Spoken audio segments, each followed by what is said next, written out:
नहमदुहु व नुसल्ली व नुसल्लिम अला रसूलिहिल करीम अम्मा बाद फ़अऊज़ु बिल्लाहि मिनश शैतानिर रजीम बिस्मिल्लाहिर रहमानिर रहीम।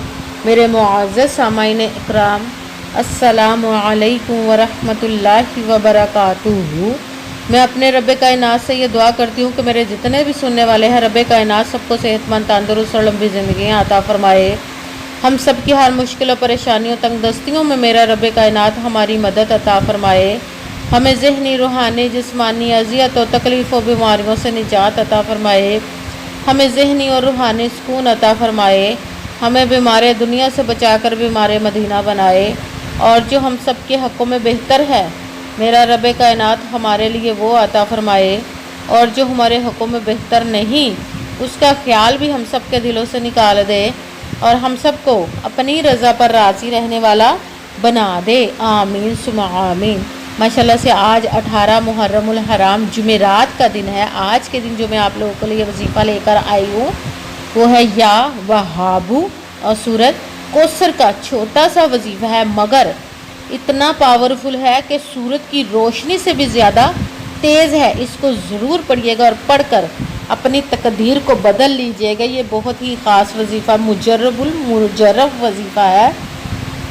आज के दिन 18 मुहर्रम जुमेरात के दिन इस वजीफ़े को लाज़मन पढ़िएगा और पढ़कर देखिएगा कि रब्बे कायनात आपकी ज़िंदगी में कैसे कैसे मोजज़े अता फ़रमाता है। आप इस वजीफ़े को जैसे वीडियो मिले फ़ौरन पढ़ ले। अगर फ़ौरन किसी मजबूरी की वजह से ना पढ़ सके तो वीडियो को अपने पास सेव कर ले और जैसे ही टाइम मिले तो आप इस वजीफ़े को लाज़मन पढ़िएगा और पढ़कर देखिएगा कैसे कैसे मोजज़े होते हैं आपकी ज़िंदगी में। और आप इस वजीफ़े को किसी भी मकसद, किसी भी हाजत, किसी भी मुराद के लिए पढ़ सकते हैं। आप रब्बे कायनात के गैबी ख़ज़ानों से दौलत लेने के लिए पढ़ सकते हैं। आपका अपना घर नहीं, घर ख़रीदने के लिए पढ़ सकते हैं। आपके घर में कोई बहुत ज़्यादा बीमार है या आप खुद बीमार हैं, उसके लिए पढ़ सकते हैं। आपके घर में लड़ाई झगड़े रहते हैं, नचाकी, परेशानी, मुफलिसी, गरीबी है, उसके लिए पढ़ सकते हैं।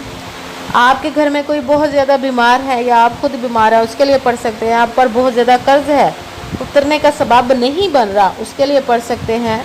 आपकी औलाद नाफरमान है या आपकी औलाद नहीं, उसके लिए पढ़ सकते हैं। आपकी शादी नहीं हो रही या आपके बच्चों की शादियाँ नहीं हो रही, उसके लिए पढ़ सकते हैं।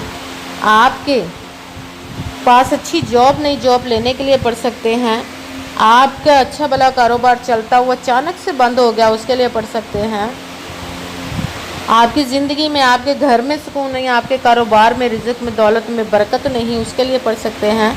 मतलब आप किसी भी मकसद के लिए पढ़ सकते हैं। आप पर जादू, टूना, नज़र बद, हसद, बंदिश है, उसको ख़त्म करने के लिए पढ़ सकते हैं।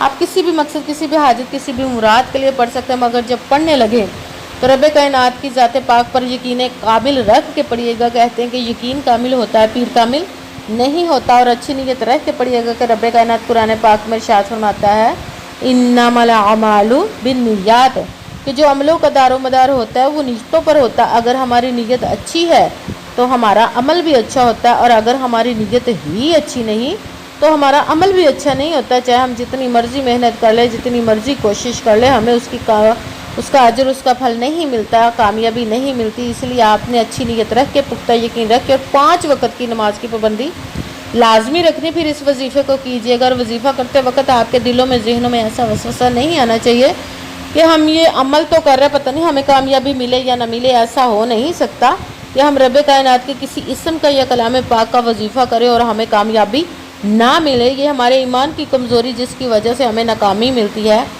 आपने सिर्फ अमल करना है, उसका फल, उसका अजर देना उस ज़ात पाक का काम, क्योंकि उसकी दस्ते कुदरत से कोई चीज़ बाहर नहीं। उसके कुन कहने की देर है और फयाकून हो जाता है। आपने अमल करने के बाद उसके कुन का इंतज़ार करना है। इंशाअल्लाह अज़ीज़ रब्बे कायनात आपके तकदीर के बंद तालों को खोल देगा, नसीब के सितारों को चमका देगा, आप पर गैबी ख़ज़ानों की दौलत की बारिश अता फ़रमाएगा। आपको कभी किसी चीज़ की कमी नहीं रहेगी इंशाअल्लाह अज़ीज़ उसके हुक्म से। अगर वीडियो अच्छी लगे तो इसको लाइक ज़रूर कीजिएगा और आगे भी शेयर कर दीजिएगा, ताकि किसी दूसरे को हमारी वजह से फ़ायदा पहुँचे तो हमारे लिए सदका जारिया बन जाए। और जो नए हैं चैनल पर, इस चैनल को सब्सक्राइब कर लें और बेल आइकन को भी दबा लें, ताकि मेरी अगली आने वाली वीडियो आप तक पहुंच सके। अगर कोई मुझसे किसी मसले के बारे में इस्तिहारा करवाना चाहते हो या किसी काम का हिसाब लगवाना चाहते हो, किसी काम के लिए वजीफ़े का पूछना चाहते हो, یا قرآن پاک آن لائن پڑھنا چاہتے ہو، محفل میلاد النبی کے لیے بلوانا چاہتے ہو تو واٹس ایپ کا نمبر ویڈیو پر چل رہا ہے، آپ لوگ مجھ سے رابطہ کر سکتے ہیں۔ اگر میرے بھائی یا بزرگ مجھ سے رابطہ کرنا چاہتے ہو تو واٹس ایپ پر وائس میسیج کر کے اپنا مسئلہ بتا سکتے ہیں۔ اگر بہنیں یا مائیں مجھ سے رابطہ کرنا چاہتی ہوں تو واٹس ایپ پر وائس کال کر کے مجھ سے بات کر سکتی ہیں، اپنا مسئلہ بتا سکتی ہیں۔ آپ نے وظیفہ کرنے سے پہلے کمنٹس میں اپنا نام اور جہاں آپ رہتے ہیں اس جگہ کا نام اور اللہ پاک کا ایک نام ضرور لکھنا، تاکہ میں بھی آپ لوگوں کے لیے دعا کر سکوں اور پھر وظیفے کی بھی آپ لوگوں کو اجازت مل جائے گی۔ آپ نے پوری ویڈیو کو دھیان کے ساتھ سن کے سمجھ کے پھر وظیفے کو کرنا ہے، ایسا نہ ہو کہ ویڈیو سکپ کر کے چھوڑ کے سنیں اور پھر کوئی بات رہ جائے اور آپ وظیفہ کریں اور وہ ٹھیک نہ ہو، نہ تو آپ نے کسی عمل میں کم کر کے پڑھنا، نہ زیادہ بڑھا کر پڑھنا ہے، نہ آگے پیچھے کر کے پڑھنا۔ اگر کم یا زیادہ کر دیتے تو وہ ہمارا وظیفہ ٹھیک نہیں ہوتا، ہمیں کامیابی نہیں ملتی۔ اسی لیے آپ نے جس تعداد اور جس ترتیب کے ساتھ میں آپ لوگوں کو وظیفہ بتانے لگی، اسی تعداد اور اسی ترتیب کے ساتھ آپ نے اس عمل کو پڑھنا ہے۔ آپ اس عمل کو آج کے دن کسی بھی جگہ پر بیٹھ کر پڑھ سکتے، گھر میں، مسجد میں، مدرسے میں، یونیورسٹی میں، کالج میں، کہیں بھی بیٹھ کر پڑھ سکتے، مگر جب پڑھنے لگے بالکل خاموشی، توجہ، سکون کے ساتھ پڑھنا ہے کہ وظیفے کے درمیان نہ تو آپ نے کسی سے بات کرنی، نہ اٹھنا، نہ فون استعمال کرنا ہے۔ اگر ہم کسی سے بات کر لیتے، اٹھ جاتے تو وہ ہمارا وظیفہ ٹھیک نہیں ہوتا، اس لیے مکمل وظیفہ پڑھنے کے بعد ہی آپ نے کسی سے بات کرنی، اٹھنا یا کہ فون استعمال کرنا ہے۔ آپ اس وظیفے کو آج کے دن کسی بھی وقت پڑھ سکتے، کسی بھی نماز کے ساتھ پڑھ سکتے ہیں، نماز کے علاوہ بھی پڑھ سکتے ہیں۔ اگر نماز کے ساتھ پڑھ رہے ہیں، نماز مکمل پڑھنے کے بعد دعا مانگنے کے بعد اس عمل کو کیجیے۔ اگر نماز کے علاوہ پڑھ رہے ہیں تو باوضو ہو کر ایسی جگہ پر بیٹھ جائیے گا جہاں پہ بالکل خاموشی، توجہ، سکون کے ساتھ اس عمل کو پڑھ سکیں۔ جب آپ عمل کرنے کے لیے بیٹھ گئے تو ایک مرتبہ درود پاک پڑھنا، کوئی سا بھی درود پاک پڑھ سکتے ہیں، مگر درود ابراہیمی جو نماز میں پڑھا جاتا ہے وہ والا ایک مرتبہ درود پاک پڑھ لے تو زیادہ بہتر، ورنہ کوئی سا بھی پڑھ سکتے ہیں۔ درود پاک پڑھنے کے بعد ایک مرتبہ اعوذ باللہ من الشیطان الرجیم بسم اللہ الرحمن الرحیم پڑھ کر اپنے مقصد کی نیت کر لیں جس کے لیے آپ اس وظیفے کو پڑھنے لگے ہیں۔ کہ سب سے پہلے نمبر پر جو وظیفہ پڑھنا ہے وہ ہے یا وہابو، یا وہابو، یا وہابو، یا وہابو۔ اس کو آپ نے 11 مرتبہ 11 ٹائم پڑھنا، پھر ساتھ ہی دوسرے نمبر والا وظیفہ قرآن پاک کی سب سے چھوٹی، ضدی، لاڈلی اور دولت کی پاورفل وظیفے کو آپ نے پڑھنا ہے، سورۃ کوثر کو۔ بسم اللہ الرحمن الرحیم انا اعطیناک الکوثر فصل لربک وانحر ان شانئک ھو الابتر۔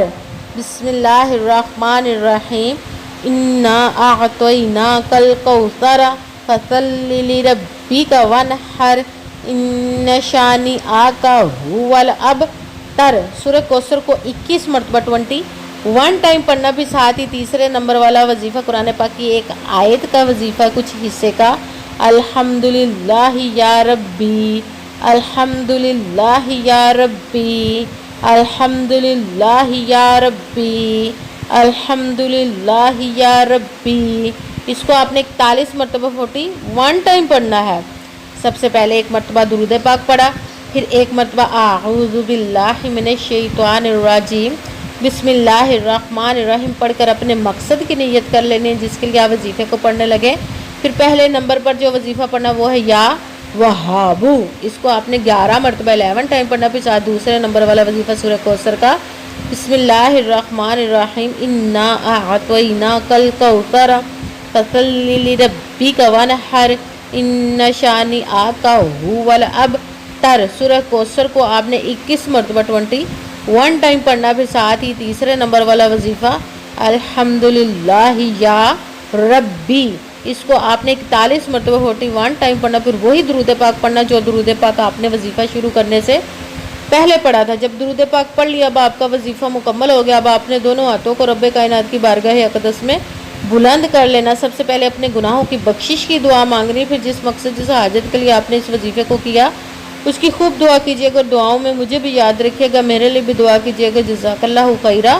جس مقصد جس حاجت کے لیے آپ نے اس وظیفے کو کیا، رب کائنات اپنے حکم سے، اپنے پیارے محبوب کے صدقہ سے، اپنے کلام پاک اسم مبارک کے صدقے، اس پیارے پیارے ماہ مبارک محرم الحرام اور شہداء کربلا کے صدقے آپ کی تمام نیک و جائز حاجات کو اپنے حکم سے قبول و منظور عطا فرمائے، آمین ثم آمین۔